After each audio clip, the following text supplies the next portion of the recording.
Yo, what is good YouTube? It is your boy Make America Lit, back with another NBA 2K24 video, and in today's video I have another episode of Rare Builds for you guys. As you can see on your screen, today's episode we are creating a sharpshooting point forward. So with that being said, let's jump into the build. Now obviously if you want to make this build, you have to make it at the small forward position.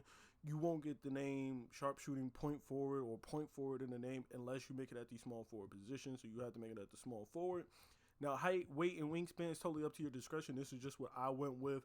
I went 6'6", 215, 6'11 wingspan just to make this build, just super balanced as possible. I didn't want to be too tall because I didn't want to be too slow.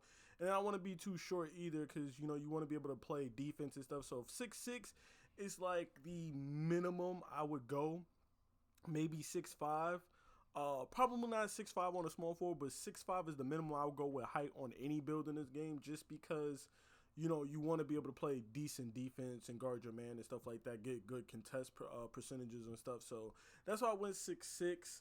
Probably the lowest I would go on a small forward build is 6'6", because if you like me, you play rec, then sometimes you will get put at the power forward position, and you don't really want to have to guard a dude that's 6'8", 6'9", sometimes even 6'10", depending on if you're playing like a true power forward. Sometimes you might be guarding like a center at power forward. So, you want to be 6'6", trying to guard a 7-footer or 6'10" dude, 6'11" dude. So, do keep that in mind if you do make this at 6'6", or if you do play rec. Now, if you play park or you play with a squad, then that won't matter because you'll probably have somebody playing the 4 anyway. But, I just want to give you guys that, heads up or whatever. So 6'6", 215, 6'11 on the wingspan.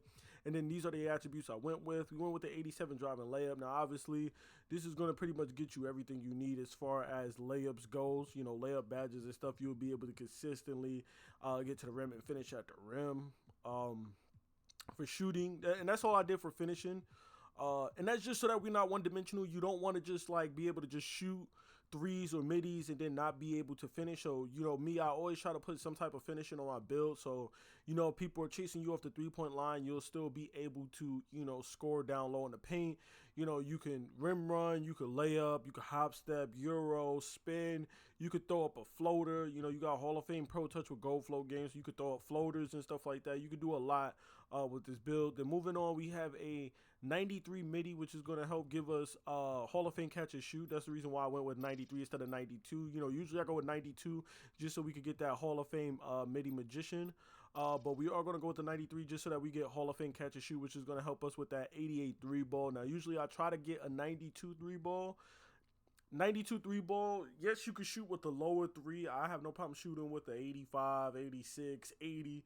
But I like to go for a 92 because I feel like 92 is just like where you want to be. It's like a nice balance for space in the floor from shooting from limitless. You get silver limitless range and all of that stuff. So I usually try to go with the 92, but we couldn't get that because of the height, the wingspan, and all of that stuff because of the position. So I went with the 88, but that 93 mid range with the badges that we get for having a 93 midi is going to make up for that 88 3 ball.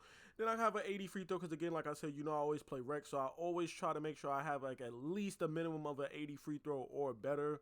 If you plan on playing rec or pro-am at all, then you should really be throwing some type of free throw on your build. 80, you'll be shooting around 87, 88%, somewhere around there.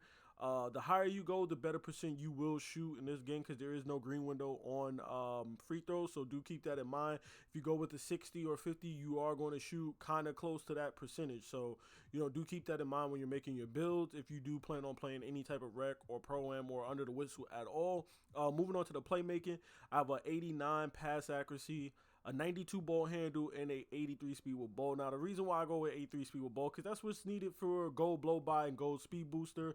My speed acceleration and speed with ball is always the same on my builds, 83, 86, 83. Now, obviously, you could tweak this and make it higher if you feel like you need your, speed with ball to be higher so you're fast with the ball. But me personally, I have no problem getting to the rack whenever I went with the 83 speed with ball. So that's why I go with 83, 86, 83. That's just me.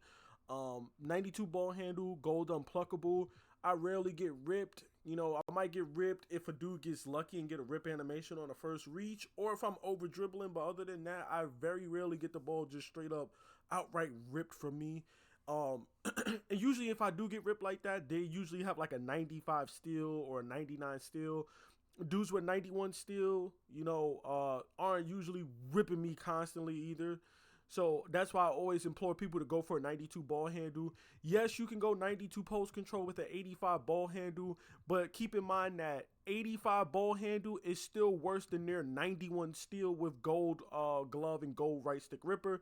So you have that 85 ball handle and gold unpluckable going up against their 91 steel with gold glove and gold right stick ripper, and then you wonder why you're getting ripped. So just go ahead, throw on a 92 ball handle, get your gold unpluckable.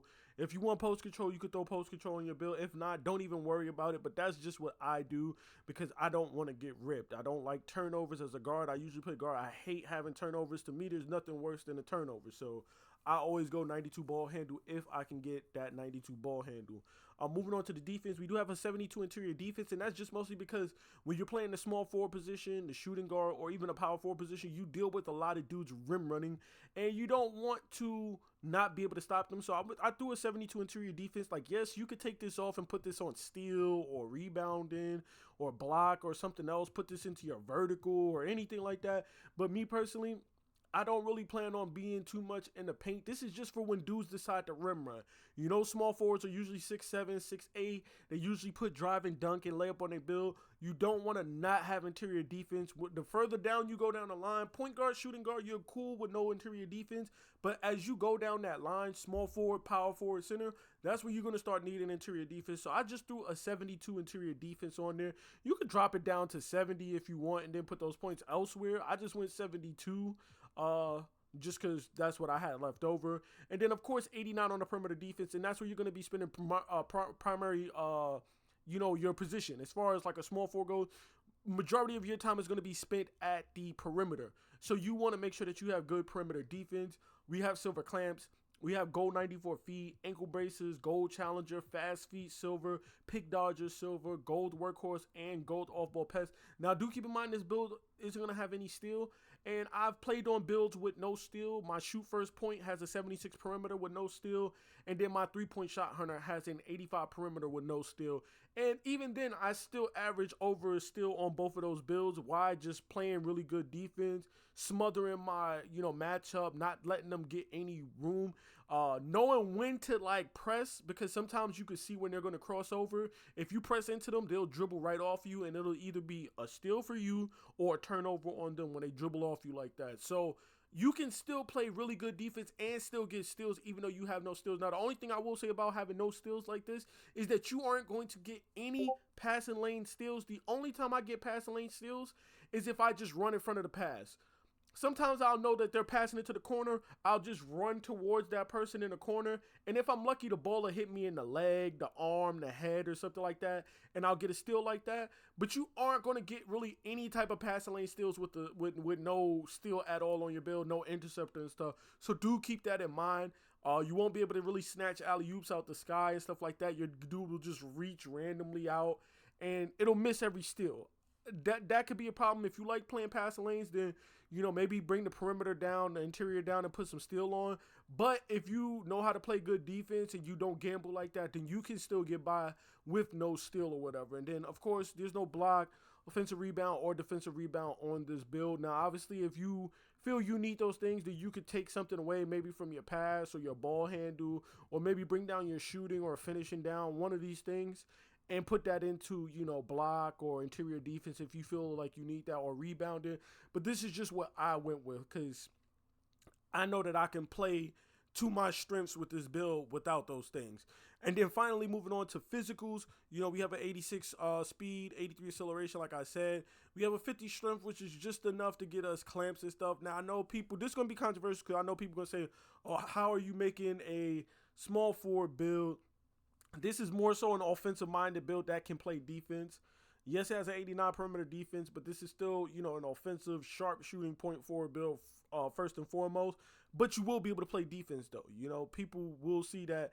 And the best thing about this build, though, is that, people aren't going to really expect you to be able to play really good defense because when they look at your stats, I'm pretty sure, stamina would pop up. I'm pretty sure ball handle would pop up. I'm sure mid-range would pop up. and then probably pass accuracy will pop up because it comes before defense. So a lot of times they won't even see that you have an 89 perimeter defense. Now maybe if they look at your little diamond thing, they'll see that your perimeter defense is all the way up. They'll see that point all the way up. But if they don't look at the little diagram thing and they just look at your attributes, a lot of times they won't even see that you have perimeter defense, and they won't even think that you could play defense. So my inside out playmaker is the same way. I have an 85 perimeter, 85 steal, but everything else is so much higher that they don't even get to see that I have 85 perimeter, 85 steal. They see pass accuracy, they see ball handle, they see 3-point, they see drive and layup. They don't even see that, you know. And then finally, moving on, 96 stamina, of course, to wrap up the build, just so we get goal handles for days. We get goal 94 feet and goal workhorse. So not only will you be able to play, defense in the front court, but you'll be able to play defense on the back court and press people because you'll have gold 94 feet as well too, which is, somewhat important. I like to press people because when you press, that's less clock that they have. So do keep that in mind. If you're a point guard, shooting guard, yeah, sometimes you will get beat, but pressing them takes time off the clock. They got to do dribble moves. Sometimes you can get them to make a mistake and get 8 seconds. Sometimes you can get a turnover. It's annoying getting pressed. I hate when dudes do it, so I do it to other dudes when I am playing defense. And then, of course, when we create our build, we'll see the shades of on this build or whatever, which is Wally Zerbiak, Bogdanovich, and, of course, Chris Middleton. And then, of course, you'll see our build name that we have made, which is a Sharpshooting point forward. So there you have it. This is my Sharpshooting point forward build for NBA 2K24. It's me, your boy, Make America Lit. Please be sure to drop a like, comment, and subscribe for more NBA 2K24 content and, of course, more rare builds like this. I'm out, y'all. Peace.